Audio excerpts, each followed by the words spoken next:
웨스트민스터 소요리문답 1항은 사람의 제일 되는 목적이 무엇인가라고, 그에 대한 대답은 하나님을 영화롭게 하고 그 하나님을 영원히 즐거워하는 것이라고 말합니다. 이처럼 하나님과 함께함이 기쁨이 되는 것이 우리 인생의 가장 중요한 목적입니다. 기독교 신앙의 핵심은 기쁨입니다. 왜냐하면 하나님께서 하늘과 땅을 만드시고 보시기에 좋았더라 말씀하시며 기쁨으로 시작하셨기 때문입니다. 그런데 오늘날 우리는 기쁨을 잃어버린 시대를 살아갑니다. 여러분, 출근길을 한번 생각해 보십시오. 어느 날인가 아침에 일찍 지하철을 타고 신방을 갈 일이 있었습니다. 그런데 지하철에 있는 사람들의 표정이 웃는 사람 하나도 없이 핸드폰만 열심히 보고 있는 것이 너무나 마음이 아팠습니다.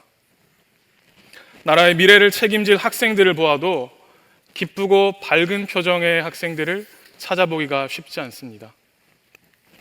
사실 예배에 오는 우리의 표정이나 마음도 위와 같이 아주 심각하진 않지만 기쁨을 기대하며 오거나 아니면 이미 충분히 기쁜 상태의 사람들을 찾아보는 것이 쉬운 일이 아닙니다. 그래서 제가 설교를 시작하며 여러분들에게 희망을 좀 드리고 시작하려 합니다. 오늘 제 설교가 길지 않습니다. 오늘 이 시간 말씀의 자리에 예비하신 하나님의 은혜를 풍성하게 누리시기를 간절히 소망합니다. 신앙생활은 즐겁고 기쁨이 넘쳐야 합니다. 기독교는 우울함의 종교가 아닙니다. 왜냐하면 예수님께서 우울하게 살지 않으셨기 때문입니다. 한 주간 어수선했던 세상 속에서 모두가 절망할 때에도 기쁨을 말하는 사람이 필요합니다. 그러나 우리의 삶은 기쁜 일만 일어나는 것은 아닙니다. 살다 보면 기쁨과 상관없는 수많은 일들이 우리에게 일어납니다. 우리는 세상 속에 살고 있기에 불안한 마음으로 염려하며 살아갑니다. 먹고 사는 일에 매여 살아갈 때는 그것에 걱정하며 살아가다가 이 문제가 좀 해결되고 나면 재미있는 일 없냐며 끝없는 행복의 조건들을 찾아 나섭니다. 이처럼 인간의 욕망은 밑 빠진 독과 같습니다. 사람은 세상의 어떤 것으로도 만족하지 못합니다. 왜냐하면 인간은 눈앞에 있는 세상의 것들로는 만족할 수 없도록 창조되었기 때문입니다. 성경은 우리에게 기쁨을 구하며 살아가라 하지만 우리는 쾌락을 추구하며 살아갑니다. 오늘날 현대인들은 성경이 말하는 곳이 아니라 엉뚱한 곳에서 기쁨을 찾으려고 합니다. 그래서 현대인들이 경험하는 기쁨 가운데는 거짓된 기쁨이 많습니다.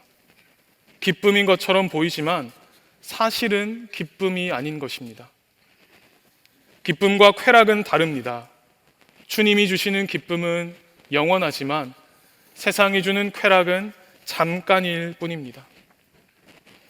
기쁨은 하나님을 더욱 찾도록 하지만 쾌락은 하나님으로부터 멀어지도록 만듭니다. 쾌락으로 누리는 기쁨에 우리가 지나치게 탐닉하다 보면 그것으로 인해 진짜를 놓치게 될 가능성이 높다는 것, 그것이 바로 쾌락을 추구하는 삶의 가장 큰 문제입니다. 순간적이며 유효기간이 매우 짧은 이 쾌락은 더 강한 또 다른 쾌락을 찾아 나서게 합니다. 그리고 계속해서 쾌락이 우리의 삶에 채워지지 않으면 우리의 감정이 분노와 우울증으로 이어지게 될 가능성이 높습니다. 이렇게 우리가 하나님 안에서 기쁨을 누리지 못하면 세상의 유혹을 받을 수 있습니다. 그리고 세상의 유혹을 받을 때 우리는 쾌락을 추구하며 살아가게 됩니다. 이처럼 세상의 쾌락은 유한하고 자칫하면 중독되기 쉽지만 하나님께서 주시는 기쁨은 다릅니다. 우리는 하나님이 주시는 기쁨을 선택할 건지 세상이 주는 쾌락을 추구하며 살아갈 것인지 결단할 수 있어야 합니다. 오늘 우리는 사도 바울의 삶을 통해서 은혜 받은 후의 삶이 어떻게 변화되는지를 살펴보고 있습니다. 이처럼 복음을 경험한 사람은 기쁨이 충만하고 삶이 어둡지 않습니다. 저는 주님의 교회에서 지난 6년이 너무너무 기뻤습니다. 목양과 사역의 기쁨을 제대로 맛보고 나니까 교회 오는 것이 너무 즐거웠습니다. 사실 지금도 저 설교하는 이 시간 되게 신납니다. 그런데 여러분, 제가 이렇게 목회하는 저에게 경계하는 마음이 한 가지 있습니다. 그것은 바로 자기 감정에 빠져서 나의 쾌락을 위한 목회, 내 야망을 위한 목회가 되지 않도록 조심 또 조심하는 것입니다.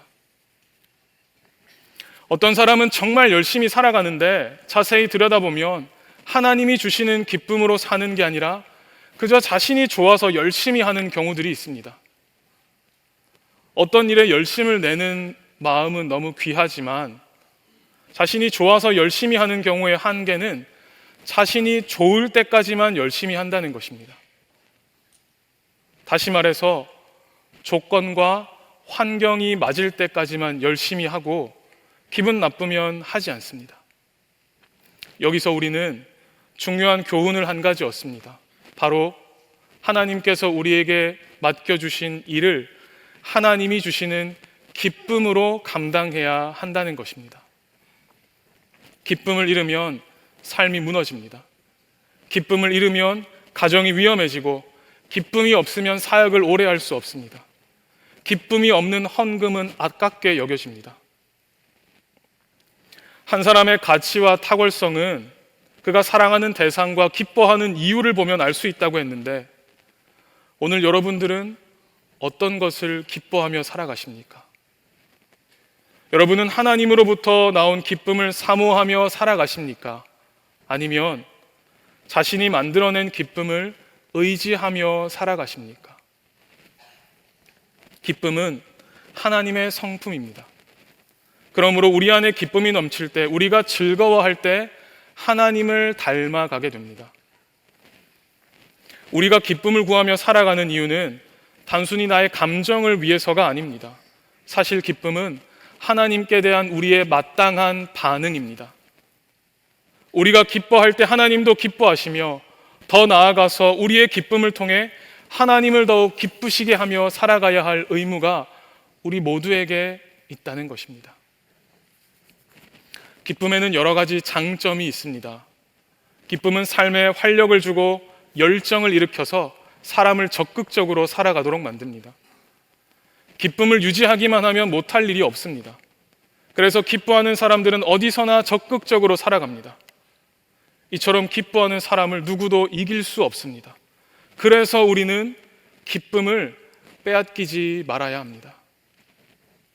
그런데 굉장히 안타깝지만 교회 일을 열심히 하는 분들 중에서도 기쁨을 느끼지 못하는 분들이 종종 계십니다. 신앙생활을 하면서 기쁨을 누리지 못한다면 어딘가 문제가 있는 것입니다. 우리가 기뻐하지 못하며 살아가는 이유, 그리고 우리의 마음에서 기쁨을 빼앗아가는 가장 큰 원인은 염려와 죄입니다. 먼저 염려는 하나님의 능력이나 도우심을 불신해서 생기는 걱정을 염려라 합니다. 여러분, 어떤 문제로 10분 이상 염려했는데 답이 나오지 않는다면 그 문제는 여러분이 해결하지 못할 가능성이 높습니다. 그래서 그것은 하나님께 맡기고 기도할 필요가 있습니다. 이처럼 염려의 근원은 바로 불신앙입니다.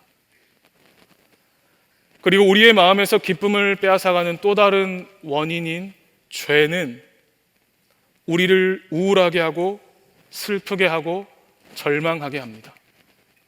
죄는 우리에게서 기쁨을 빼앗아가고 우리의 마음을 어둡게 합니다. 그래서 이 죄를 해결하지 않은 채 우리가 기쁨을 추구한들 아무 소용이 없습니다. 우리는 마음의 염려와 죄의 문제를 해결하고 다시 기쁨의 자리로 나아갈 수 있어야 합니다.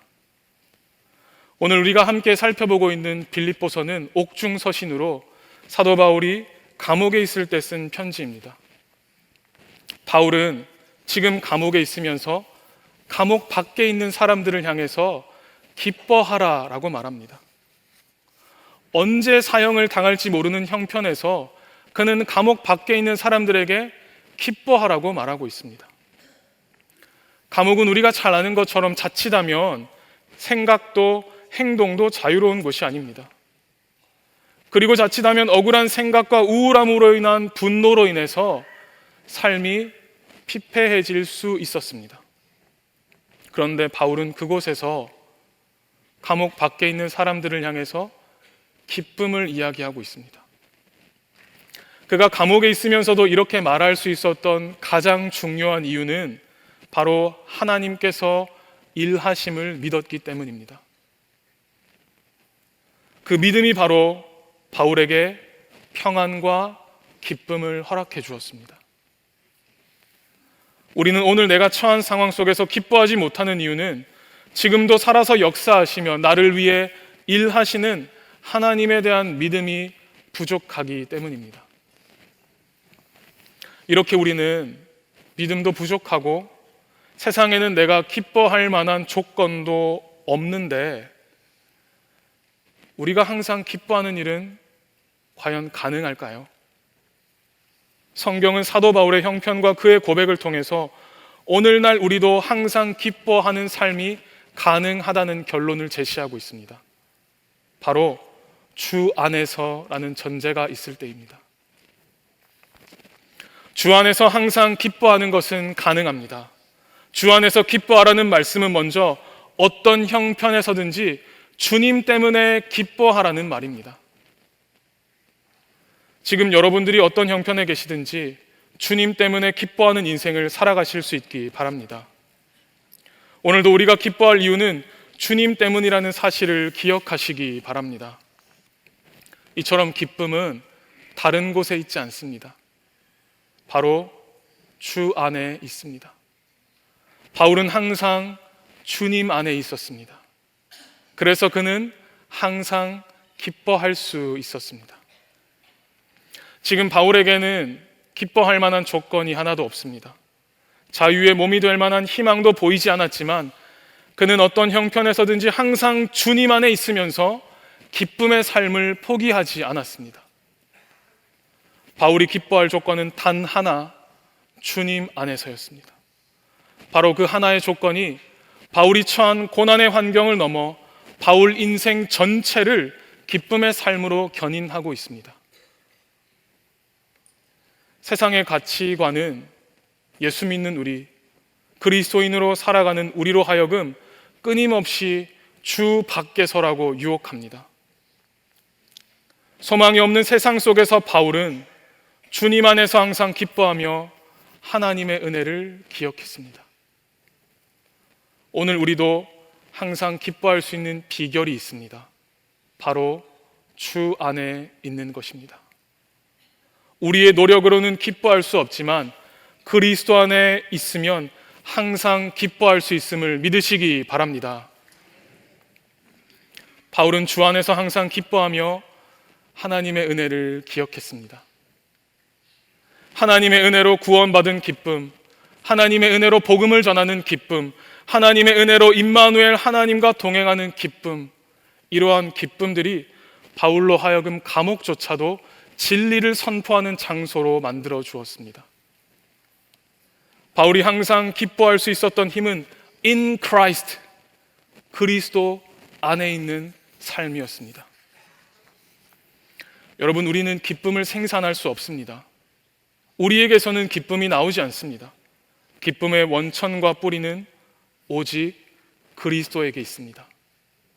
어떤 형편이든지 주님 때문에 기뻐했던 바울이었기에 감옥이 주는 중압감과 시련이 그를 우울하게 만들지 않았습니다. 오히려 그는 기쁨으로 하나님의 일하심을 기대했습니다. 이처럼 우리의 기쁨은 현재의 형편과 사실 상관이 없습니다.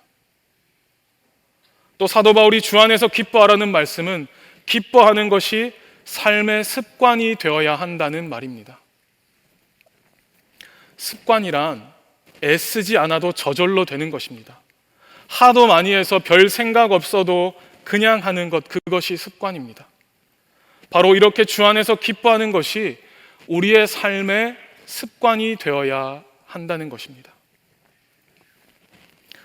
많은 사람들은 인생에서 고난이나 억울한 상황을 만나면 자신에게 주어진 의무가 무거운 짐이 되어서 이 의무를 포기하고 싶어 합니다. 사실 의무감만으로는 고난을 이기기가 어렵습니다. 의무감으로만 일하는 사람은 억울한 일이나 고난을 당했을 때에 불평하거나 포기하게 될 가능성이 높습니다. 바울에게도 만약 복음을 전하는 것이 단지 그의 의무감만이었다면 바울은 기쁨을 경험할 수 없었을 것입니다. 바울은 이방의 복음을 전하는 하나님의 부르심을 받았습니다. 그런데 빌립보서를 기록할 당시 그는 감옥에 갇힌 최악의 상황 속에서 기뻐하고 있습니다. 바울은 이렇게 자신에게 주어진 의무를 기쁨으로 바꾸어가는 사람으로 살아가고 있습니다. 기독교는 기쁨의 종교가 확실합니다. 희락의 종교가 바로 기독교라는 것입니다. 고행으로 마음을 비우는 명상의 종교나 사색의 종교가 아닙니다. 기독교가 기쁨의 종교이며 항상 기뻐하는 것이 우리를 향하신 하나님의 뜻이라고 한다면 우리는 다른 종교를 가진 사람들보다 훨씬 더 기뻐하며 살아가야 하지 않겠습니까? 여러분, 세상에 숨길 수 없는 것이 두 가지 있다고 합니다. 그것은 바로 재채기와 사랑하는 감정이라고 합니다. 그런데 저는 한 가지를 더 추가하고 싶습니다. 그것이 바로 예수 믿는 기쁨입니다. 신앙생활을 하면서 기도를 많이 하거나 봉사를 많이 하는 것도 중요하지만 그 모든 것은 내 삶의 기쁨으로 나타나야 합니다. 진정한 기쁨은 드러나게 되어 있으며 또 우리는 이 기쁨을 반드시 드러내며 살아갈 수 있어야 합니다. 그렇다면 우리는 예수 믿는 우리의 기쁨을 어떻게 표현하며 살아가야 할까요? 하나님께 우리의 기쁨을 표현하는 그리스도인의 아름다운 모습이 있습니다. 바로 찬양입니다. 찬양은 기쁨의 표현이요 기쁨의 완성입니다. 소망 없는 세상 속에서 절망하다가도 찬양을 하면서 하나님을 향한 우리의 마음이 다시 기쁨으로 변하기도 합니다. 여호와를 더욱 기쁘시게 하는 것이 바로 찬양입니다. 왜냐하면 찬양을 통해 하나님의 위대하심이 드러나게 되기 때문입니다. 이사야 43장 21절을 우리 한 목소리로 같이 한번 읽어보겠습니다. 이 백성은 내가 나를 위하여 지었나니 나를 찬송하게 하려 함이니라. 아멘. 찬양은 하나님께서 우리를 창조하신 목적이며 우리의 기쁨을 하나님께 표현하는 최상의 방식입니다. 우리는 마음껏 찬양으로 하나님을 표현해야 합니다. 나를 지으신 주님, 여기까지 나를 인도하신 주님, 나의 작은 신음에도 응답하신 하나님을 찬양할 수 있어야 합니다. 사도행전 16장 25절은 이렇게 말합니다.